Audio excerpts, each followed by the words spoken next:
What is going on, my people? I am Spencer Tillis. I'm Trayvon Miles. And this is the Delmarva Sports Insider. Coming up in just a bit in today's episode, the NABF regional tournament is underway in Purdue as they were matched up against the Titans. Who would be moving on? Stick around to find out. In another week, another Bird's Nest segment, I caught up with Shorebirds first baseman Derek Peterson. Trust me, guys, you do not want to miss this one. That man is hysterical and planning on hitting the links anytime soon. We'll have the latest version of Driving Delmarva coming up from some tips from a few local pros. And speaking of pros, it is the middle of summer, or towards the end of summer. Actually, I guess summer is wrapping up here. So what better time to talk a little basketball? Am I right? I'm never upset about that. It was the championship week of the Maryland Supreme League, and we had a couple good matchups in the first round, including Team Supreme, who was taking on Snow Hill, and Maryland Supreme flexing their muscles early on. So a nice stealer from Tyler Hennig. Look at the big man gliding in right there, takes it in for the finish.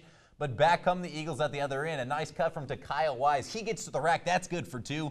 But this one was all about Decatur. Torrey Brittingham here gets the steal. Check this one out. The point guard leaves it with a no-look behind the back to Keon Ely, who puts it up and in for the deuce. And then check another one right here. Ely gets the block. Brittingham, well, he's going to get the steal, and that'll start the fast break that is. And Ely's going to go ahead and get the finish with a big-time dunk. Decatur goes on to get the win 53-22. Playoff semi number 2, positive image taking on ESVA Heat. When in doubt, it's usually a good idea to give it to the big man. LaCurtis Whitney gives positive image the early lead. The Heat must have kind of been listening to my instructions as well. I know you are. Big Tony Robinson right back in transition for 2. You start to see the imprints of Coach Derek Fuchs in this one. Scrappy defense from Tyree Thornton leads to the layup here. And like I said, great defense leads to great offense. And like I said before, when in doubt, get it to the big man. Nifty and nimble. Woo. Somebody's been doing Pilates, Spencer. Positive image wins it 62-41. Hey, he's nimble for a big. He ain't bad at all. He's a great player. And that helped set up the championship game that everyone knew was coming and everyone was hoping was coming. Top seed Positive Image, undefeated, taking on Maryland Supreme. And Positive Image grabbed the early in this one. Tyree Thornton previously mentioned, scoring in transition right there, the easy 2. But Maryland Supreme came right back at him. Check out this. The nice look from Jerron Johnson down low. The big fella, Kiwi Aloma, hammers that one down with 2 hands right there. And then Johnson found his shooting touch. He's going to drill this corner 3 right here. And then a couple plays later, Torrey Brittingham's going to come up with a steal, throw it up ahead in transition, and then he's going to go ahead and get the little layup to go for 2 points as well. Maryland Supreme up 3 at the break. Positive image is not going to go away, though. Tyler Nixon finds LaCurtis Whitney, who finishes on the reverse lane for 2 points right there. But the point guard would have the changing play right here. Takes a shot to the face. He would leave with a bloody scratch, but came back in the game, and when he did, he would take over. He's going to score in transition right here, gets all the way to the cup, splits the defenders for the lay-in as Maryland Supreme ends up raising the trophy this year. They are your title winners, 52-44 the final. Everybody really stepped up. You know, it's a rival within the county, really, and it's really been a rival for the last couple of years. And it's just a good win, just a good win.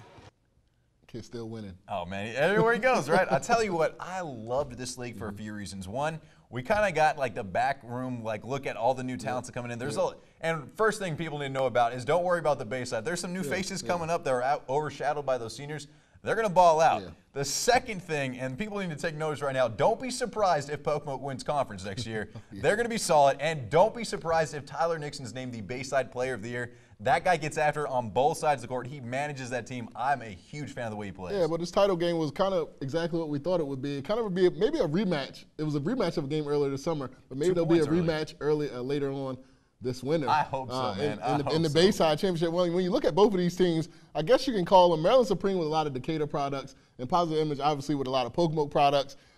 I don't know which one's the favorite in the Bayside right now. I think it's too close to call. Obviously, Maryland Supreme and Decatur, they're really getting a lot of attention, but Pocomoke never backs down. They ain't going to go anywhere. Believe me, they'll be there at the end of the season. That's right. All right, time to talk a little baseball. The NABF regional tournament got underway this week, and of all things, brought us a matchup of both of our local teams are in it. The Titans taking on Purdue yesterday afternoon in an elimination game. A pitching battle early on. So when Corey Wiley gets the strikeout right there for Purdue, and he was on top of his game early on this one, but so was this guy, Garrett Coverdale. He was not bad at all for the Titans. Gets the strikeout right there after the dropped ball 3, or strike 3, I should say. Throw to first in time, though, for the out. And even when Purdue didn't make contact, this was happening right here, a little web gem we had over at SU. The diving stop from Cam Stewart. Cam gets up, fires it to first in time to get the out right there. but Wiley just too much in this one. Gets another strikeout right there. Purdue moved on with a 7-1 win. That's right, and the Chicks took on Brooklyn today. Greg Lisinski was on the mound for the Chicks, getting a strikeout early. This one was a pitcher's duel all the way up into the 6th inning. Into the 6th, the New Yorkers start to heat up. Louis Quintero slaps one up the middle for a base knock. Matt Speckman gives Brooklyn a 2-0 lead. A couple batters later, it would be Rick Stronsky, and he had a deep shot to right field. Quintero and J.B. Torres come home to score. Brooklyn take a 4-0 lead. Their pitcher, Chris Hill, was just untouchable all day. He gets the punch out. Brooklyn was in the house without a doubt. They beat Purdue 7-0 the final. OKLYN. Say it again. Well, I guess what? Great season still for the Chicks. Big congrats, and it was a lot of fun watching these guys this year. I had a great time out there. Yeah, well, it's time for our first commercial break, but coming up next, we're going to go ahead and check in on the Ravens camp. We're going to talk a little bit about how Baltimore looked. Keep it right here. I'm Casey Donalds. I'm the pitcher for Bennett, and you're watching Delmarva Sports Insider.